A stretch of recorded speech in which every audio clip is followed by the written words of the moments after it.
Hey folks, Andy here. Thank you for joining me. Right, I'm about to take a quick look at BiasAmp2 from Positive Grid.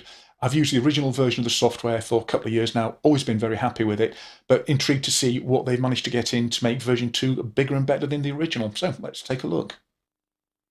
Right, this is a basic songwriting project. We've got 2 rhythm guitar tracks, pound hard left and right, a bass track and a lead guitar part. They're all DI tracks, all running through BiasAmp2. If I just kick that off for a second.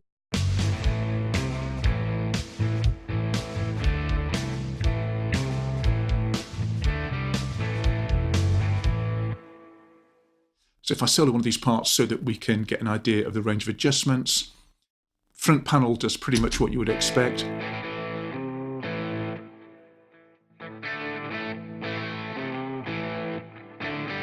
And then running along this processing line, we've got modules for the preamp, the tone stack, the power amp, the transformer, the cab. We've got the amp match feature, and then we've got a couple of EQs. Lots of tweakability within each one of these.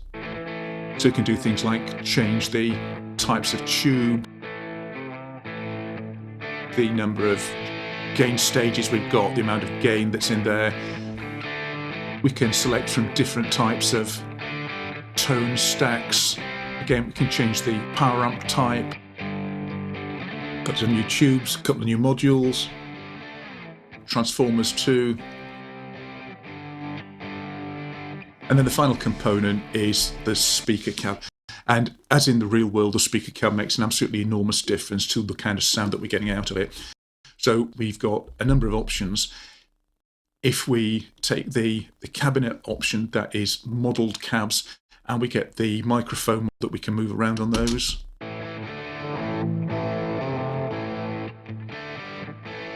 And we can add multiple microphones, we can mix them, and we can choose closed or open back cabs.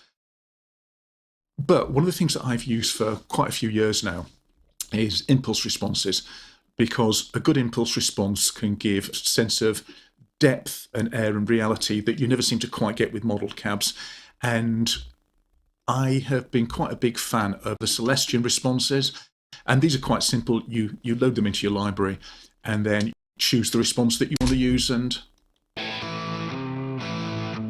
each response has the speaker in the cabinet with the microphone on it. And if you want a different microphone or a microphone in a different position, then you just choose different impulse. That's never quite as easy as simply dragging a microphone around. And so on the Elite version of BiasAmp2, we get this nice little option which gives us the best of both worlds. And what this one does is it uses genuine Celestion impulse responses, but with the modelling that allows us to move our microphones. So in this case, I do like myself some G12M Greenbacks. And then I just simply can drag that microphone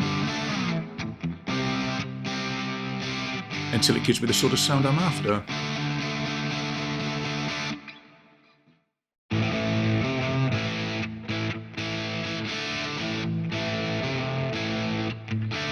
Just mix that in nice and low. And I think this is one of the things that makes the real big difference with this version of BiasAmp2. The Celestion impulses are great anyway, but the ability to just tweak them in real time is so useful.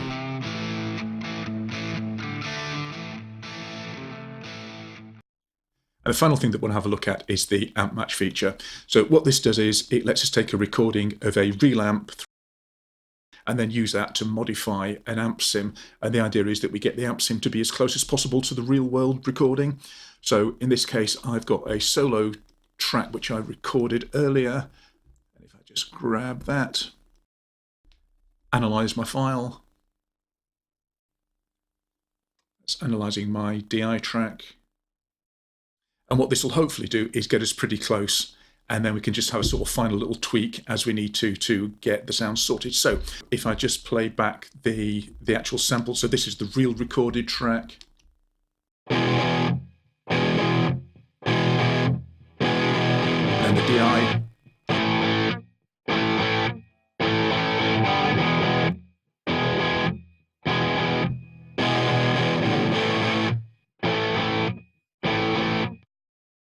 And typically before I actually save that off, I would go in and tweak.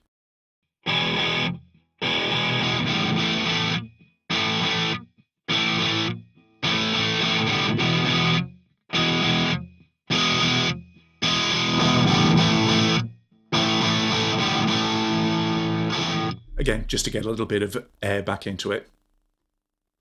So there you go, we've got a few updates that add up to quite a significant change in the new release.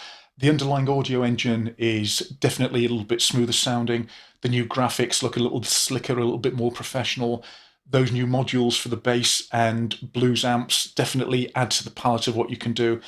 I like the acknowledgement of how important the speakers are as the filters on what an amplifier does, just as in the real world. And I've used impulse responses in bias amp for quite a long time now. I've been using Celestion's impulse responses in bias amp for quite a long time now.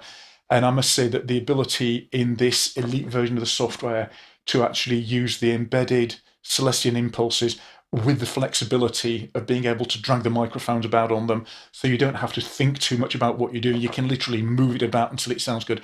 I think that is a really big step forward. I really do like that effect in there. I also like the fact that the amp match feature is now so much easier to use than it was, and I think the results are actually better from that. So all in all, a few little bits and pieces that add up to a very worthwhile new version 2 of Bias Amp from Positive Grid. Okay, I'm Andy Picker, take care, and I will see you next time out. Bye now.